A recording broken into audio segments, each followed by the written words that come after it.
आशा करता हूं कि आज के वचन के द्वारा आपकी बंद आंखें खुलने वाली है, अंधे देखेंगे और परमेश्वर से अपनी ब्लेसिंग्स को लेंगे। हालेलुया। अंधे दो प्रकार के हैं, एक फिजिकली और दूसरे स्पिरिचुअली। हालेलुया। आप जितने जन इस ब्रॉडकास्ट को देख रहे हो, आप फिजिकली तो आप सही हो, आप देख पा रहे हो, पर आप में से बहुते हैं जो स्पिरिचुअली अंधे हैं, स्पिरिचुअली देख नहीं पाते जो परमेश्वर उनको दिखाना चाहते हैं, जो परमेश्वर ने उनके लिए रखा है। हालेलुया।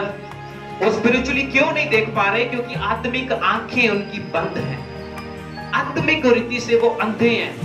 बहुत सारे विश्वासी होने के बाद भी वो आत्मिक अंधे हैं, उनकी आत्मिक आंखें बंद है। बेशक फिजिकली शारीरिक आंखें आपकी खुली हुई हैं, आप सब कुछ देख पा रहे हो, आप कई कई किलोमीटर तक देख पा रहे हो, पर अगर आपकी स्पिरिचुअली आईज क्लोज है ना, अगर आंखें क्लोज है, तो जो परमेश्वर ने आपके लिए रखा हुआ है, आप उसको कभी नहीं देख पाओगे। हालेलुया।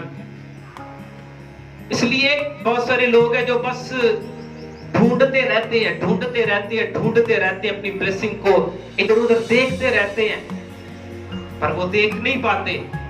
उनकी ब्लेसिंग्स उनके पास होती हैं, उनके सामने होती हैं, पर वो देख नहीं पाते क्योंकि स्पिरिचुअल आईज ओपन नहीं है, आत्मिक आंखें खुली नहीं है, आत्मिक आंखें बंद हैं और वो देख रहे हैं, इधर उधर ढूंढ रहे हैं, अपनी ब्लेसिंग को ढूंढ रहे हैं, नए रास्तों को ढूंढ रहे हैं जो परमेश्वर ने उनके लिए रखा है, पर वो नहीं देख पा रहे।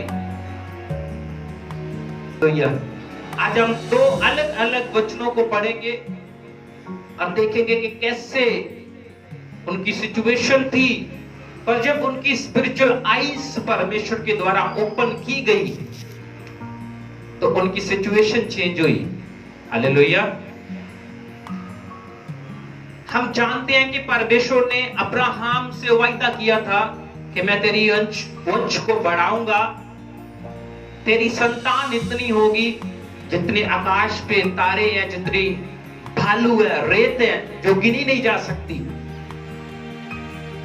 और हम जानते हैं परमेश्वर अपने वायदों का पूरा करने वाला परमेश्वर है। और बहुत साल तक अब्राहम और सारा परमेश्वर के उस वायदे को याद करते रहे कि परमेश्वर ने हमसे ये वायदा किया कि वो हमें करेगा, बच्चे की आशीष देगा, और इतनी आशीष देगा कि जैसे रेत है, भालू है, इतनी संतान के वो गिनी नहीं जाएगी। परमेश्वर ने अनुग्रह किया, परमेश्वर का अनुग्रह सारा पे हुआ, जैसे परमेश्वर ने उससे वायदा किया था तो एक पुत्र को जनेगी। और बाइबल बताती है, जब हम उत्पत्ति चैप्टर 21 को पढ़ते हैं तो लिखा, यहोवा ने जैसा कहा था वैसा ही सारा की सुधि ले के उसके साथ अपने वचन के अनुसार किया। सारा अब्राहम से गर्भवती हुई और उसके बुढ़ापे में उसकी नियुक्त समय पर जो परमेश्वर ने उससे ठहराया था एक पुत्र उत्पन्न हुआ। हालेलुया। और लिखा, अब्राहम ने अपने उस पुत्र का नाम जो सारा से उत्पन्न हुआ था इसहाक रखा। ये परमेश्वर का वायदा, जब हम इस 21वें चैप्टर को पढ़ते हो तो ये परमेश्वर का वायदा अब्राहम और सारा के साथ पूरा हुआ। परमेश्वर ने कहा था कि सारा से मैं एक पुत्र दूंगा तुझे, सारा से एक पुत्र जनेगा जो जिससे मैं एक कौम बनाऊंगा। और उससे पहले इस्माइल जो सारा की गोली थी, बाइबल बताती थी, हाजरा से एक पुत्र जना। और परमेश्वर ने अपने वायदे को पूरा किया जो अब्राहम ने सारा और अब्राहम से किया था कि सारा से भी तू एक पुत्र जनेगा। और जब हम इस 21वें चैप्टर को पढ़ते हैं तो सारा ने लिखा एक पुत्र को जन्म दिया जिसका नाम अब्राहम ने इसहाक रखा। तो जब आप पुराने नियम को पढ़ोगे ना, तो पुराने नियम में बहुत सारे रीति रिवाज किए जाते थे। हर बात पे जैसे सुन्नत होती थी, दूध छुड़ाया जाता था, और भी कुछ ऐसे काम किए जाते थे। और उन हर एक काम में एक अच्छा जैसे फंक्शन की तरह, एक पार्टी की तरह माहौल किया जाता था। और इस जगह पे बाइबल बताती है, जब हम इस 21वें चैप्टर को पढ़ते जाते हैं तो लिखा, जब हम 8वें वचन को पढ़ते तो लिखा, वह लड़का बड़ा और उसका दूध छुड़ाया गया, और इसहाक के दूध छुड़ाने के दिन अब्राहम ने बड़ा बोझ किया। हालेलुया। मतलब जब अब्राहम का बेटा इसहाक बड़ा हुआ तो जब उसका टाइम आया दूध छुड़ाने का, तो बाइबल बताती है उस समय जब उसका दूध छुड़ाया गया, अब्राहम ने एक भोज किया, एक पार्टी की, और लिखा हाजरा, और लिखा तब सारा को, मिस्री हाजरा का पुत्र जो अब्राहम से उत्पन्न हुआ था, हंसी करता हुआ दिखाई पड़ा। हालेलुया। उस समय लिखा इस्माइल वो सब कुछ देखकर हंस रहा था। आप ये कह सकते हैं कि जब कोई इंसान किसी पे हंसता है तो वो उसका मजाक उड़ाता है। हालेलुया। तो एक मजाक की तरह इस्माइल हंस रहा था वो सब कुछ देख के। तो बाइबल बताती है कि ये वो सारा को अच्छा नहीं लगा, और अब्राहम को सारा ने बोला, तू ये मेरे बेटे के साथ नहीं रहेगा, तू इनको हाजरा और इसके पुत्र को तू इस घर से निकाल दे। हालेलुया। तो लिखा, इस कारण अब्राहम अपने मन में दुखी हुआ, पर परमेश्वर ने अब्राहम से बात की कि जैसे तेरी पत्नी बोल रही है तू वैसा कर।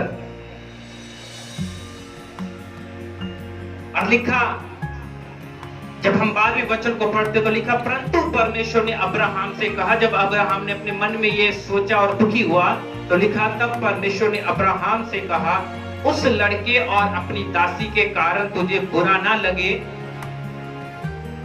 जो बात सारा तुझसे कहे उसे मान, क्योंकि जो तेरा वंश कहलाएगा वह इसहाक ही से चलेगा। हालेलुया। क्योंकि ये परमेश्वर को वायदा था कि जो तुम्हारे से, तुम्हारी पत्नी से संतान तुम्हें मैं दूंगा, तुम्हारा वंश उससे चलेगा। तो लिखा, परमेश्वर ने कहा कि तुम्हारा वंश इसहाक से चलेगा, दासी के पुत्र से भी मैं एक जाति उत्पन्न करूंगा, इसलिए कि वह तेरा वंश है। क्योंकि देखिए, परमेश्वर अपने वायदों का पूरा करने वाला परमेश्वर है। परमेश्वर ने वायदा किया था, और हाजरा से इस्माइल उत्पन्न हुआ, वो अब्राहम का पहला बेटा आप कह सकते हो, क्योंकि हुआ वो गोली से है, पर रियलिटी में जो उसका बेटा वो इसहाक है। पर परमेश्वर वायदों का पूरा करने वाला परमेश्वर है। परमेश्वर ने कहा, मैं इसहाक से भी एक जाति बनाऊंगा और इस्माइल से भी एक जाति बनाऊंगा। और लिखा, इसलिए अब्राहम ने सवेरे तड़के उठकर रोटी और पानी से भरी चमड़े की थैली भी हाजरा को दी, और उसके कंधे पर रखी, और उसके लड़के को भी उसे देकर उसको विदा किया। हालेलुया। और लिखा, वह चली गई और बेएरशेबा के जंगल में भटकने लगी। हालेलुया। जैसे परमेश्वर ने कहा कि तू उसको भेज दे, जैसे तेरी पत्नी सारा बोल रही है, तो अब्राहम ने पानी दिया, हाजरा को रोटी दी, उसके सफर में जो उसको चाहिए था उसको दिया। तो लिखा, वो जंगल की ओर, बेएरशेबा के जंगल की ओर निकल पड़ी। और जब वो कुछ आगे गई, हाजरा अपने बेटे को लेकर थोड़ा आगे गई, तो लिखा, जब थैली का जल समाप्त हो गया, तब उसने लड़के को एक झाड़ी के नीचे छोड़ दिया, और उस पास से तीर भरे के टप्पे पर दूर जाकर उसके सामने यह सोचकर बैठ गई, मुझको लड़के की मृत्यु देखनी ना पड़े। लिखा, तब वह उसके सामने बैठे हुए चिल्ला के रोने लगी। हालेलुया। देखिए, एक बात आप ध्यान से समझना, परमेश्वर ने अब्राहम से वायदा किया था कि मैं तेरी वंश को बनाऊंगा। जो इस्माइल था वो भी अब्राहम से उत्पन्न हुआ था, चाहे वो गोली का पुत्र था, हाजरा का पुत्र था, पर वंश किसकी गिना गया? वो अब्राहम की। और परमेश्वर ने कहा, मैं इससे भी एक जाति बनाऊंगा, इसहाक से भी एक जाति बनाऊंगा। और जब वो उस बेएरशेबा के जंगल में गई, तो लिखा, थोड़ा जब वो आगे गई, जो उसके सफर के लिए अब्राहम ने उसको खाना दिया था, पानी दिया था, वो उसका खत्म हो गया। और उसको लगा कि अब मेरे पास कुछ नहीं है, मेरा बेटा भी भूख से मरेगा। तो लिखा, उसने उसको एक झाड़ी के नीचे, एक पेड़ के नीचे, एक झाड़ी के नीचे रख दिया। क्योंकि आप जान सकते हो कि एक माँ अपने बच्चे के दुख को नहीं देख सकती।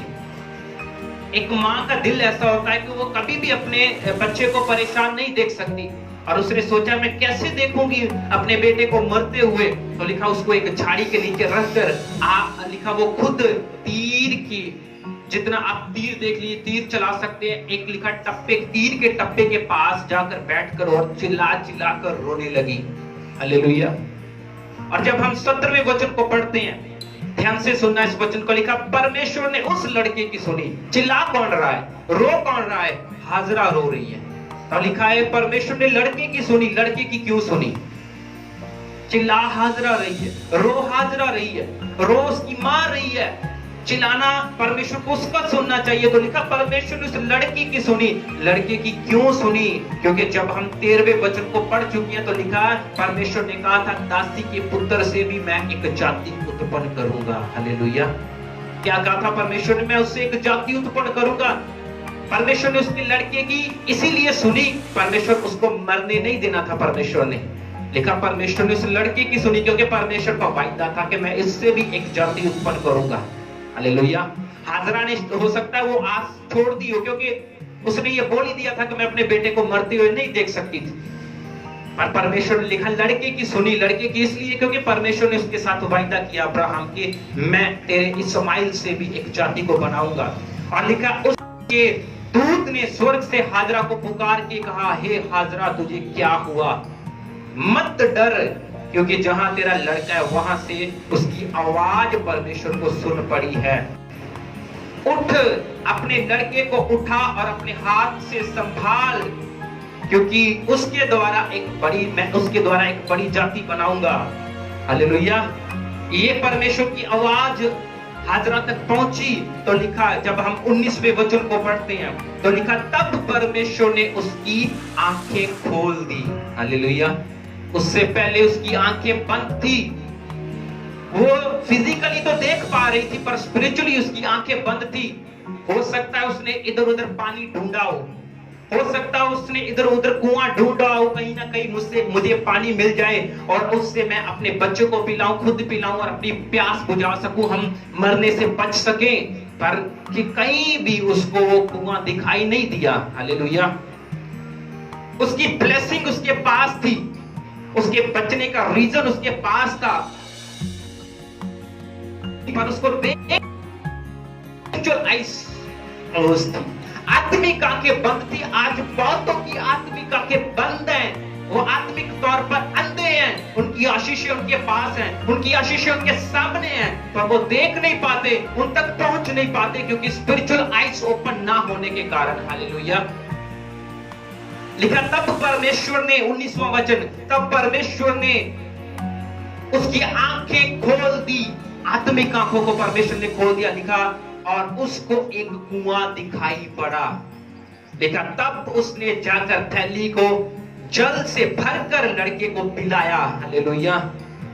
जब तक आपकी आत्मिक आंखें खुली नहीं है, जब तक आपकी आत्मिक आंखें बंद है, आप कभी भी अपनी ब्लेसिंग को नहीं देख पाओगे। चाहे वो आपके सामने है, चाहे वो आपके पास, आप ढूंढते रहोगे, ढूंढते रहोगे, ढूंढते रहोगे, प्रार्थनाएं करते रहोगे कि परमेश्वर मेरी आशीष कहां है, मेरी ब्लेसिंग कहां है। इसलिए अगर आप ये प्रार्थना कर रहे हो कि परमेश्वर ये ब्लेसिंग नहीं है, वो ब्लेसिंग नहीं है, ये रास्ता नहीं खुल रहा, वो रास्ता नहीं खुल रहा, ये मार्ग बंद है, वो मार्ग बंद है, इससे अच्छा है कि आप ये प्रार्थना करें कि परमेश्वर मेरी आंखें बंद है, उसको खोल। परमेश्वर मेरे कान बंद है, उसको खोल। चाहे आप फिजिकली देख रहे हो, सुन रहे हो, पर जब अगर आपकी आत्मिक आंखें बंद है ना, तो आप तो कुछ भी नहीं देख पाओगे जो परमेश्वर ने आपके लिए रखा है।